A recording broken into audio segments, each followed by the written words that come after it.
Hello everyone, I'm Paolo Tricomi from University of Padua, Italy, and in this talk I'm going to present De-auth of the blue, or DE, a transparent de-authentication system that uses Bluetooth low energy beacons. The work was done in collaboration with the University of California, Irvine. I will first show the problem, followed by the system and the adversary model we consider to face it. Then I'll present our proposal, DEB, and its evaluation.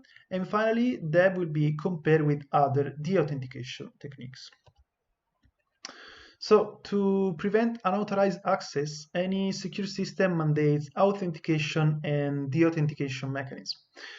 Most of the time, the user authenticates once at the beginning of the login session by demonstrating the possession of a secret, and it's her own responsibility to explicitly log out when she leaves the session. Unfortunately, users are often too lazy or careless to de-authenticate, leaving their workstation unattended.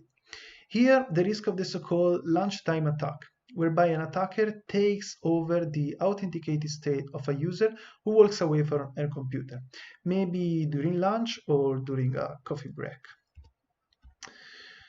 The research community put a lot of effort into developing authentication techniques. For example, we have passwords or PIN, where the secret is something that the user knows. We have token-based authentication methods, where the secret is something that the user has, or the secret can be something that the user is, that is a biometric factor. Usually, these methods are combined to produce a two-factor authentication, increasing the overall security. Lately, continuous authentication is becoming popular, in which the user is authenticated constantly after the initial login. This method is very secure, but most of the equipment needed can be very expensive, and single false positive can lock the user out and ruin the user experience. So far, the authentication can be automatic in case of continuous authentication, or could be implemented using timeouts, but it's very hard to find the right amount of time before de-authenticating. In fact, it's very tough to understand if the user has left, or is just using the smartphone, or reading a document, or making a front call in front of the screen, being inactive. More sophisticated systems have been proposed to face this problem. For instance, we have keystroke dynamics, in which the typing style is analyzed, typing style of an user is analyzed to profile him and to use it as a means of authentication. There is Zebra, in which the user wears a bracelet which communicate with the workstation, checking that the wrist movements match the action performed on the computer. We have POPA, which leverages on a chair instrumented with sensor pressure to continuously authenticate the user, or FadeWitch, which expects an office to be instrumented with wireless sensors to detect the user's position. Finally, gaze tracking uses the eyes movement of the user as a means of authentication, and pulse response exploits the electrical impedance of the human body. However, any of these methods have drawbacks, ranging from inaccuracy, high cost, obtrusiveness, or they require the user to be always active, presenting false positive, for instance, when the user is reading an email or doing a phone call. So let's talk about our system and the adversary model. DEB is realized using Bluetooth low energy beacons and antennas. The de-authentication process should be used in a common office instrumented with chairs and workstation. As a workflow, the user arrives to the office, sits down on the chair, logs into a computer via usual authentication means such as password or fingerprint recognition, uses the computer, and finally gets up, leaving her workspace. Right afterwards, the computer automatically logs her out, protecting the current session from unauthorized access. To accomplish this goal, every chair of the office is instrumented with a BLE beacon. A BLE antenna, which is usually integrated with laptops, collects beacon signals and send them to our application. The application analyzes the received signal strength indication, or RSSI, to decide whether to de-authenticate or not. In contrast with other de-authentication or continuous authentication methods, DEB does not require the user to actually use the computer after the initial login.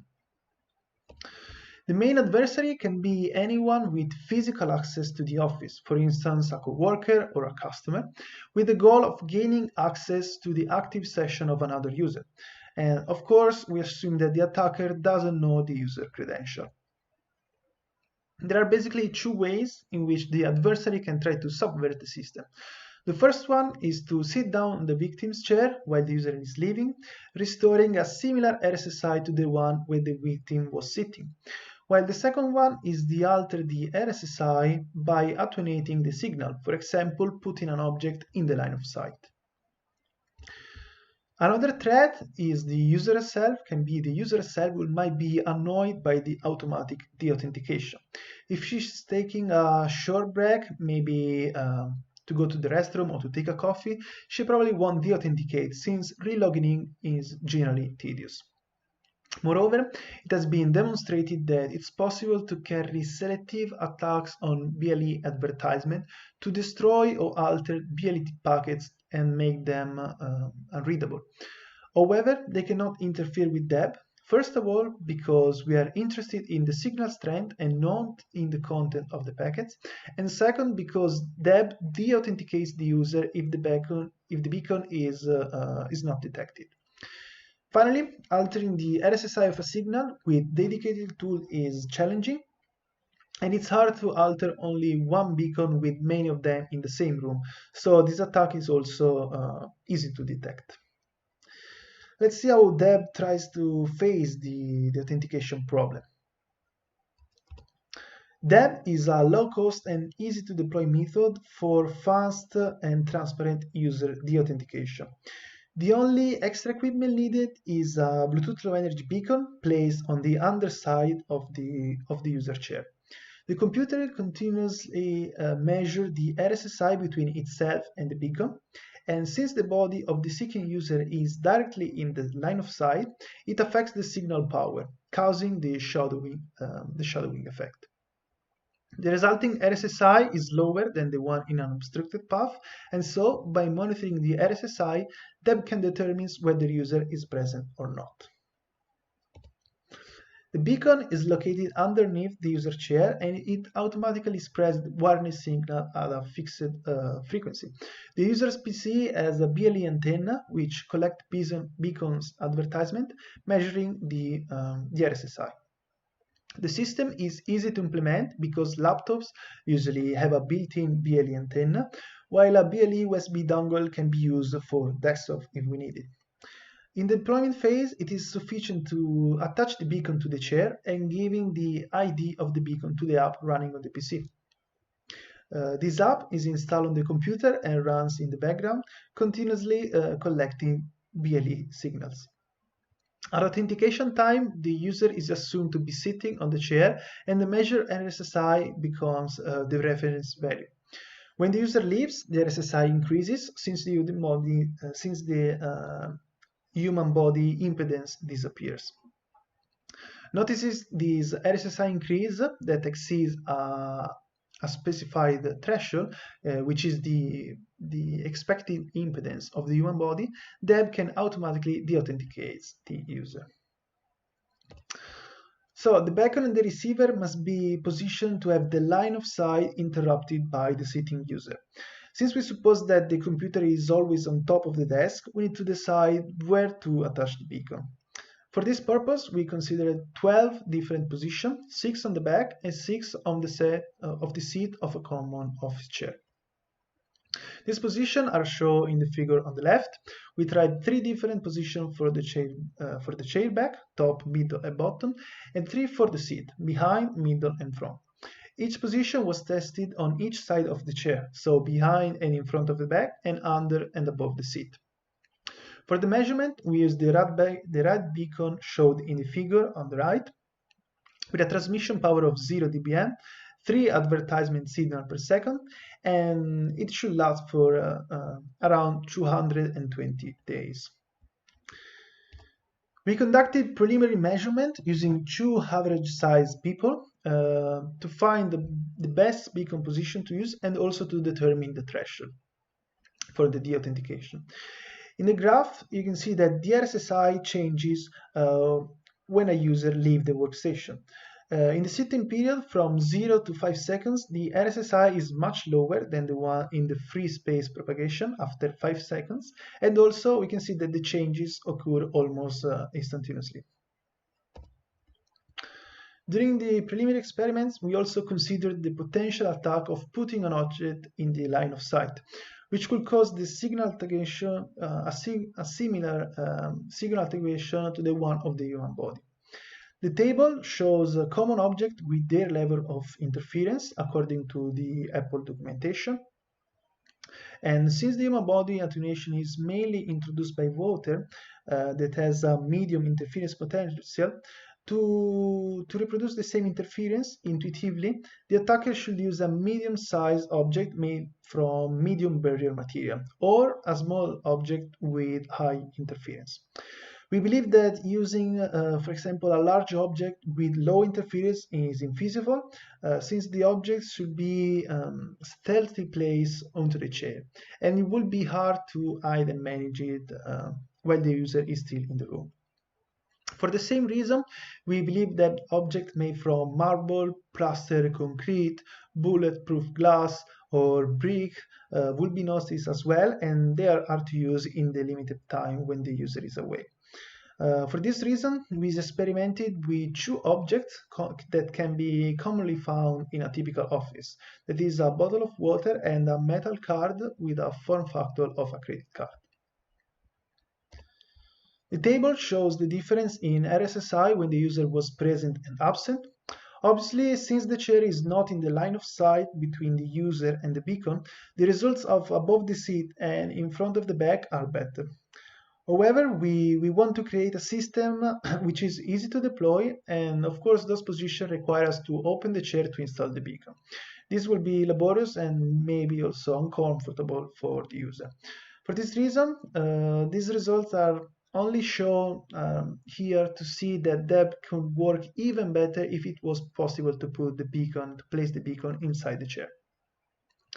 Instead, we decided to simply attach the beacon into the chair, attack the beacon to the chair, and we can see that the result of positioning the beacon under the seat and behind the back are still good.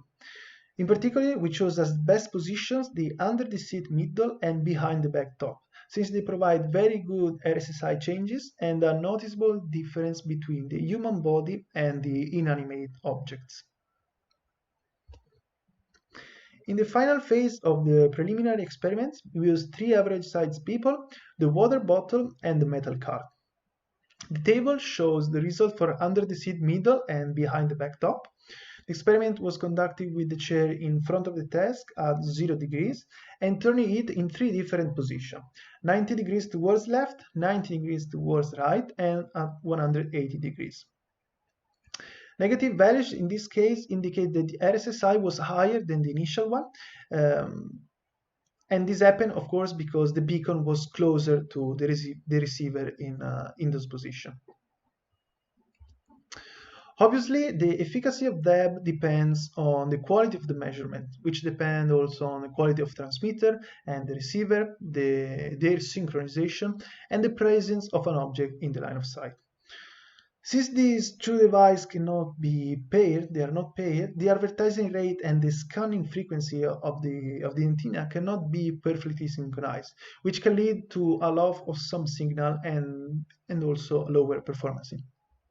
Also, particular chair movements like a rotation can cause false positive, and so for this reason we decided to introduce a second beacon to increase performances and also to decrease the false positive rate.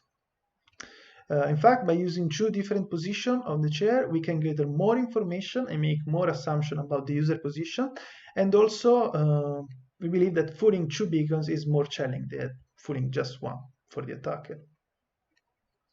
So, after the preliminary experiments, we conducted a user study to assess the feasibility of DEB. We collected data from 15 people, 10 men and 5 women, with each person using a swivel chair and a stationary chair, a normal chair. The beacons were positioned on the chair while the computer was on the desk. For the normal chair, we ask people to sit down and to leave after a while. And for the swivel chair, we ask to sit down, rotate of 3 different angles, as we said before, and then leave. So, to understand when the user leaves, we have to detect a significant increase of the RSSI. First, we compute the average of all measurement in a sliding window of 3 seconds every second. So 3 seconds is the maximum amount of time that we need for de-authenticate. Then we compare the average of the current sliding window with those of its predecessors to see whether the difference exceeds a fixed threshold. When this happens, we can infer that the user is left and de-authenticate him. The threshold, of course, was decided based on our preliminary experiments. So, using only one beacon, we decided to use the position behind the backstop, fixing a threshold of 10 dBm. In this case, we obtain 100% success rate with the normal chair and also 100% success rate with the swivel chair on 0 degree. But since the swivel chair can rotate, to create a more robust system, we decided to also use the under the seat middle position, which is this time a threshold of 60 mm. Again, we obtain 100% of success in every angle. Using 2 beacons, we considered both behind the backstop and under the seat middle. The behind beacon was the main one, used for detection, while the one under the seat was used for double checking. The idea is that the RSSI changes are more visible from the beacon behind the back, but at the same time, when the user, for instance, rotates the chair, the RSSI of the beacon under the seat do not change. So, using 2 beacons, we obtain 100% for both chairs in every angle, even when it was rotating. And in these graphs, the main beacon is in light green, while the double check one is in dark green. On the left, we can see a rotation when the first beacon RSSI increases, but the second one remains constant. On the right, we have a true positive in which both beacon RSSI increases since the user has left. Let's now compare them with the existing de-authentication techniques. So in this table, we consider different aspects, such as if the user has something to carry, if the method involves biometric or continuous authentication, if the inactivity is allowed, and if the system is difficult to circumvent or the price. As we can see, all existing techniques present some drawbacks. For instance, a gaze tracking system is very expensive, and the same applies to POP-A and Zebra. Fade-witch and pulse response, even if their cost is unknown, they use dedicated hardware, so we expect this system to be expensive too. Zebra and pulse response, they also require user to carry extra devices, which might be obtrusive, so it can be very tedious for the user. Then, a lot of methods require the user to be continuously active during the work session, which of course is limiting. A clear example of this is the keystroke dynamic, which is simple to implement and also transparent to the user, but if the user doesn't type, she cannot be authenticated. Fade-witch, which is the most similar to our method, suffers from the same problem, that the same sensors are used to de-authenticate all the people in the same office. So random people coming through the office and walking in can create a lot of false positives. Our method instead expects 1 or 2 devices per workstation, has a very low cost per unit, is transparent and allows inactivity, and the user burden is null. So in conclusion, we deployed DEP, a cheap, unobtrusive, fast, and reliable de-authentication system. We implemented it and tested it with encouraging results, and we also used 2 beacons to reduce the false positive rate. In the future, we will surely conduct more experiments with more participants, and we use machine learning to better detect the user leaving. Finally, we expect to find and use other devices to improve the system. For instance, we can use a paired device that can reduce the signal fluctuation. So we can, for instance, define a more precise threshold and also increase the overall performances. Thank you for your attention.